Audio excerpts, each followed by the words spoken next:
Sahim Daf Pechet Hamoud Aleph. Bonjour à vous tous. J'espère que tout le monde va bien. Nous sommes 8 lignes avant la fin du Hamoud précédent. C'était un long Hamoud, donc on a préféré laisser un peu.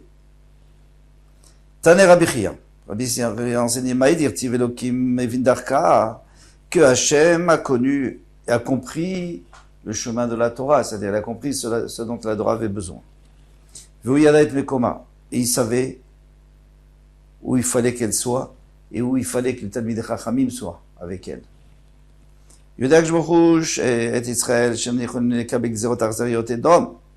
Il sait très bien que les bénis d'Israël ne peuvent pas supporter les Xerot Achazariot, c'est-à-dire les décrets, cris cruels de Edom, de Esav.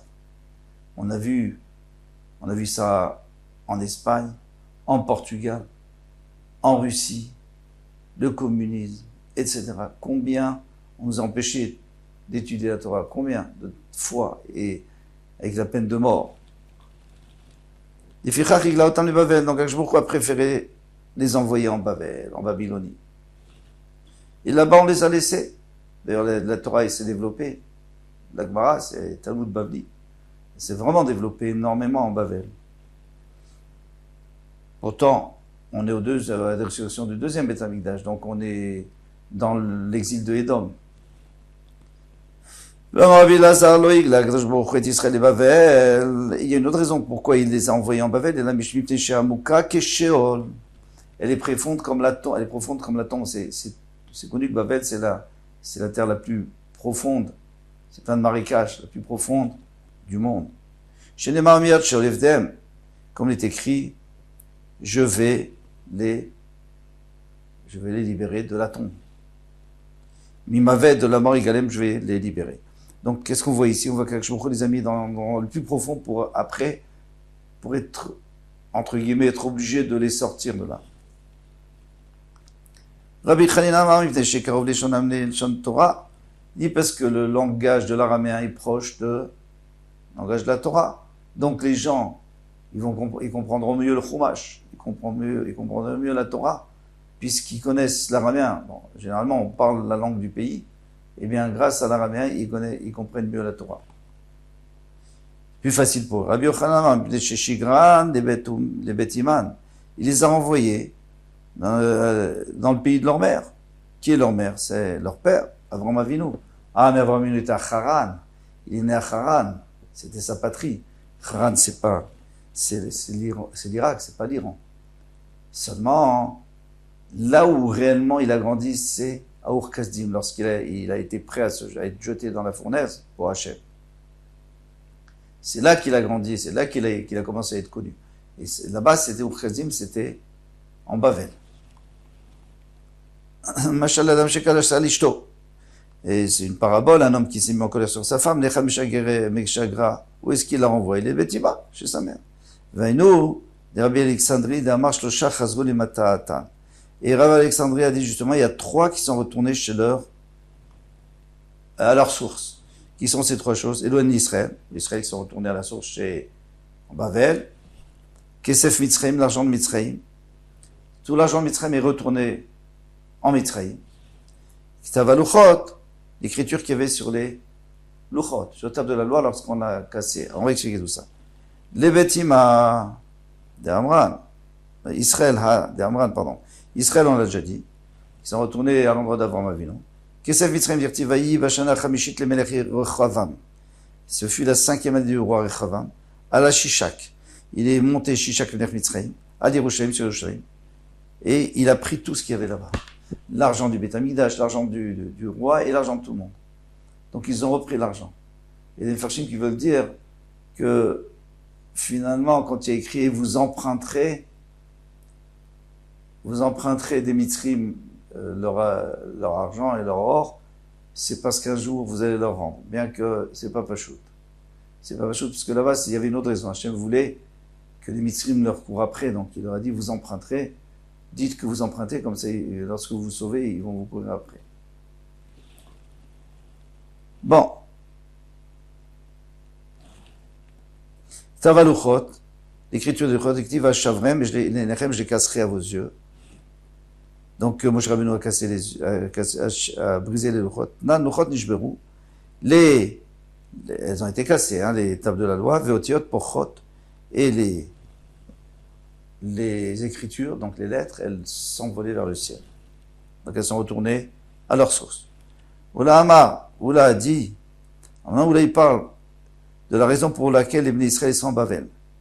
Kidé, Shiochlut Marim, afin qu'ils puissent manger des dattes, parce que vous savez qu'en Bavel, il y a énormément de dattes, et on peut avoir pour pas cher.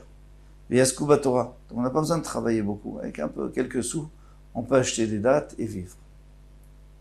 Oula, Iklali Pumpadita. Oula est arrivé à Pumpadita, donc en Bavel, car il voulait Tiriana, des tambris. Il lui a apporté un panier plein de dattes. À Marléou, il leur a dit, Kama, qui a un Evezouza. Combien on peut acheter de paniers comme ça pour un zouz? Un zouz, c'est la plus petite monnaie. Non, Bruta, mais bon, un zouz, c'est vraiment très peu. Un brûlé, ils lui ont dit, Tlat Bezouza, tu peux en avoir 3 pour un zouz. 3 paniers. Mais il y a une gassa qui dit un panier, parce que pour la suite, on comprendra mieux. Amar, Malid Sanet de Doucha, Bezouza, un plein de miel, parce qu'en vérité, les dattes font du miel, quand elles mûrissent. Eh bien, un panier plein de miel, Bezouza, pour un zouz. Ou Bavlaï, le Asek Boraïta, et les Babyloniens n'étudiaient pas plus la Torah, ils pourraient étudier encore beaucoup plus. Ils peuvent travailler une demi-heure, et avec ça, ils ont ce qu'il faut pour vivre. Mais là, il est tsarou. La nuit, les dattes l'ont fait souffrir. Vous savez ce que c'est quand on mange un panier de dattes la nuit, ben, on se lève tous les 2 minutes pour aller quelque part. Amar, il a changé d'avis. Il a dit, Amar, Malitsana des Samademuta, un panier de poison, Bezouza pour un zouz, à Bavel, ou Bablaïs, qui est la Torah, Beoraïta, et les Babyloniens, après avoir ça, ils étudient encore tellement la Torah, c'est magnifique. Ve'amar Rabbi Elazar. Rabbi Elazar va dire, Tival Chouamim Rabim, et ils auront beaucoup de gens, un grand peuple. Ve'amrou lechou venale l'arachem el bet Eloke Yaakov. On parle maintenant de reconstruction du Beth Amikdash, du 3e Beth Amikdash. Eh bien, il y a les gens qui vont dire, les hommes qui vont dire, des hommes, des femmes, tout. Et nous allons monter vers la montagne d'Hachem, Arabaït, et le Bet Eloke Yaakov, à la maison, donc c'est-à-dire au Bet Amikdash, du Dieu de Yaakov. Eloke Yaakov, Eloke Avram Yitzhak. Pourquoi tu me dis Eloke Yaakov et pas Eloke Avram Yitzhak? Et là, Eloke Avram Shikatou Bohar, parce que Avram, il n'a pas écrit la maison, il a dit une montagne. Shenemar Asher Yamer, Ayom Be'ar Hashem Yirae, que Hashem a apparu à la montagne. Eloke Yitzhak Shikatou Bosade. Yitzhak a écrit Sadeh, Shenemar Veitse, Yitzhak la sour Basadeh. Lorsque Rivka est arrivée, elle a vu que Yitzhak était en train d'aller prier dans le champ. Or, d'après cette Gemara, le champ, c'était Arabaït, c'est l'endroit du Beth Amikdash. Mais d'après le Zohar, c'était le Sadeh Marpella, de Marabat Marpella. Et pourquoi on dit le Mikdash? Parce qu'on sait qu'il y a Yitzhak Avinu, et d'ailleurs nous tous, lorsqu'on doit toujours penser à diriger notre pensée vers Arabaït, vers le Beth Amikdash. Donc c'est pour ça qu'il a dit Bassadeh vers le champ du Beth Amikdash. Mais pour l'instant, il n'y a pas de maison. Et là, qui est Yaakov Shekaou Baït. Mais Yaakov, lui, il a dit Baït. Shenemar Vayikra et Shema Makomaou Betkel. Bien qu'en vérité, il n'y avait pas de maison. Il y avait l'échelle dans le rêve, mais il n'y avait pas de maison et il a mis des pierres pour se protéger. Il a appelé Betkel. Alors, quelle est la différence entre Abraham, Yitzhak et Yaakov? C'est qu'Abraham et Yitzhak, ils parlaient de la montagne d'Hachem ou du champ d'Hachem qui était sans Beth Amikdash. Parce qu'ils parlaient avant la construction du Beth Amikdash et après la destruction. D'ailleurs, c'est la majorité du temps. Finalement, il n'y a que 830 ans où les deux Beth Amikdash, les deux Beth Amikdash réunis, ça fait 830 ans, sur 6000 ans. Ou peut-être un peu moins, sur 4000 ans. Puisqu'il y avait déjà 2000 ans qui étaient passés. Amarabi Yochanan. Alors, mais maintenant, Yaakov Avinu, lui, il pensait qu'au Beth Amikdash. C'est pour ça qu'il a dit Beth, qui est la maison. Et la maison, c'est quoi? C'est le 3e Beth Amikdash, surtout, qui va durer pour tout le temps. C'est une vraie maison. Amar Rabbi Yochanan Galuyot Kibbutz Galuyot Kiyom Shenivru Bo Shamayim Va'aretz. Le jour où les Israël de Galout, de l'exil, vont revenir, vont tous se réunir en Eretz Israël, c'est comme le jour qui a été construit, où Hachem a créé le ciel et la terre. Chez Neymar, comme il écrit, Nikvetsu Bnei Yehuda, ou Bnei Israël Yardav, les Bnei Yehuda et les Bnei Israël vont se réunir, Vesamulaim Rosh Echad, et ils vont se nommer un chef, Ve'alou Mina Haaretz, et ils vont partir de l'endroit où ils sont, Ki Gadol Yom Israël, il est grand ce jour où Hachem va semer les Bnei Israël en Eretz Israël, effectivement, Vayere Vayiboker Yom Echad, et il est écrit, et ce fut le matin, Vayere Vayiboker, ce fut le soir, ce fut le matin, Yom Echad. Alors, attention, ici on voit Yom pour le temps du messianique, et on voit Yom pour le premier jour de la création du monde. Maintenant, Yom, il y a aussi le deuxième jour, et le troisième jour, et il y a Yom, dans toute la Torah, il y a plusieurs fois Yom. Alors pourquoi on parle de Yom Echad? Pourquoi on compare Yom Echad? Parce qu'il y a écrit, il y a un Rosh Echad, ils vont faire un chef. Pourquoi on ne dit pas Rosh? Une tête. Pardon, on aurait pu dire ça. C'est parce qu'il veut te dire que Yom et Echad, ça ressemble à Yom Echad. Qu'est-ce qui est spécial le premier jour de la terre? C'est là où Hachem a tout créé. Et après, il a organisé les autres jours, mais tout a déjà été créé le premier jour. Et la même chose pour l'ère messianique. Yatom, chez Shachatou. Alors là, on revient à notre Mishnah. Yatom, chez Shachatou, là, va pas trop fousser. Alors il y a Yatom, il y a un enfant qui est, malheureusement, il est orphelin, il a 2 ou 3 même, il a des tuteurs qui s'occupent de ses biens. Et aussi de lui, lui donner à manger et tout. Alors maintenant, si les 2 ont pensé à lui, eh bien lui, il peut choisir. Quel corban Pessah qu'il veut manger. Shmatmina be'eshbrira, donc tu es obligé de dire d'ici, obligé de déduire d'ici qu'il y a Eshbrira, qu'on peut choisir rétroactivement, parce que lui, le Yatom, quand est-ce qu'on lui présente le corban Pessah? Le soir. Mais c'est avant la Shrita qu'il fallait qu'il dise je veux celui-là ou je veux celui-là. Alors chez la femme, qu'est-ce qu'on avait dit? On avait dit que la femme, en réalité, elle avait déjà pensé avant. Et elle nous dit, vous savez, moi, avant la Shrita, je pensais comme ça. Mais l'enfant, non. C'est sûr que non. C'est différent. Amar Bizera, c'est la baït, Mikol Makom. Il est écrit, c'est la baït. Il est écrit, il y aura un c'est. La femme, le mari doit penser à elle, et elle doit aussi vouloir. Sauf si ça dépend, si c'est la première fête, ou bon, si son père aussi a fait, bon, ça c'est un autre problème. Mais, elle doit vouloir. Tandis que l'enfant, il n'a pas besoin parce qu'il y a écrit c'est la baït. C'est la baït, ça veut dire un c'est pour toute la famille, pour les enfants. Tano Rabbanan, nos maîtres. Bikol Makom, donc de toutes les façons.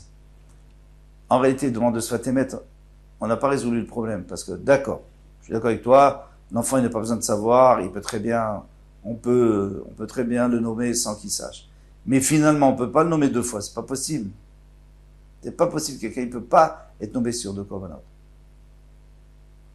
Donc on est obligé de dire, il répond comme ça, on est obligé de dire que l'enfant, à partir du moment où on a le droit de l'inclure sans lui demander son avis, alors il suffit à un moment donné de lui demander son avis, pour qu'il nous dise, même après, nous dise, en réalité les 2 korbanot sont prévus pour lui.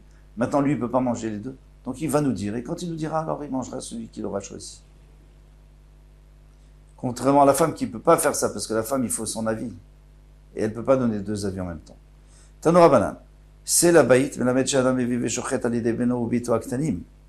Pourquoi il est écrit? Pour dire que l'homme peut faire la shrita pour ses enfants, ses filles, et ses garçons et ses filles qui sont petits, sans leur demander. Ou alors son esclave, qui ont été pris chez les goïms, donc Kenanim, Ben Midatan, Ben Shemitan. Pourquoi ces enfants petits? Parce que les enfants petits dépendent de leur père, et leur chinour, leur éducation dépend de leur père. Et les avadim, les esclaves, c'est parce que tout simplement, ils sont totalement dépendants de leur maître. Donc, ils comptent à 100% sur lui, et il leur demande rien, il les fait le Coran ça pour eux. Avaleno shochet alide beno ubito agdolim, mais pas les grands. Les enfants qui sont grands, non, parce que eux, ils doivent décider, valider Avdos Shefrat Agnaivrim, ou alors les serviteurs qui sont juifs, parce que eux, c'est des juifs à part entière, donc c'est eux qui doivent décider, valider Ishto ou sa femme, et la Midata.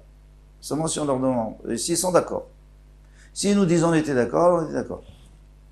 Tania, il y a une autre braïta qui dit,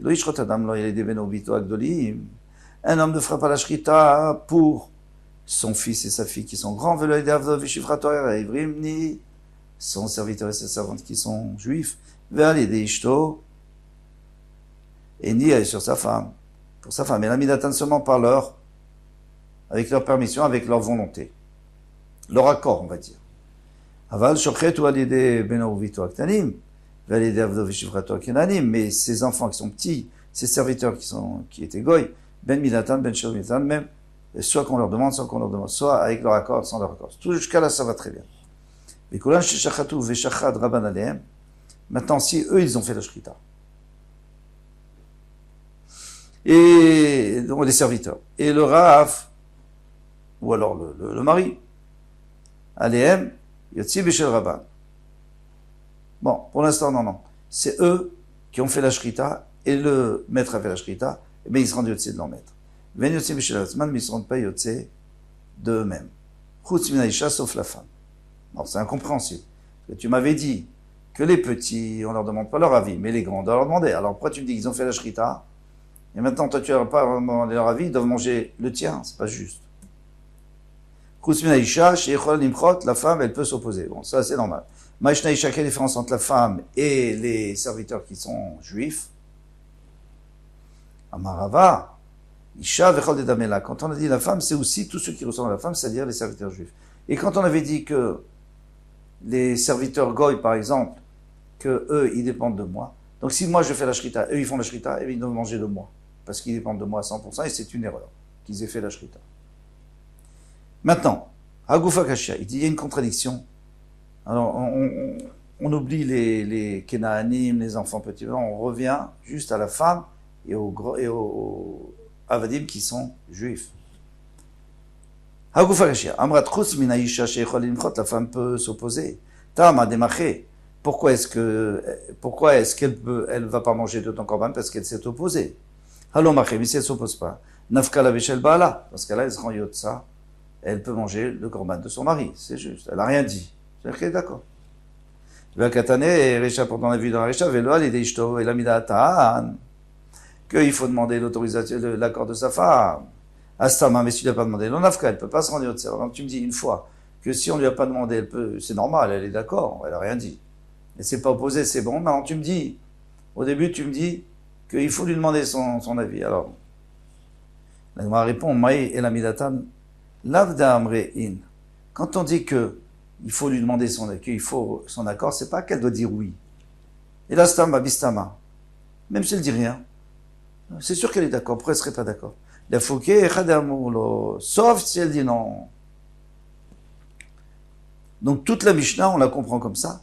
C'est que si elle dit rien, c'est bon. Si elle dit non, c'est pas bon.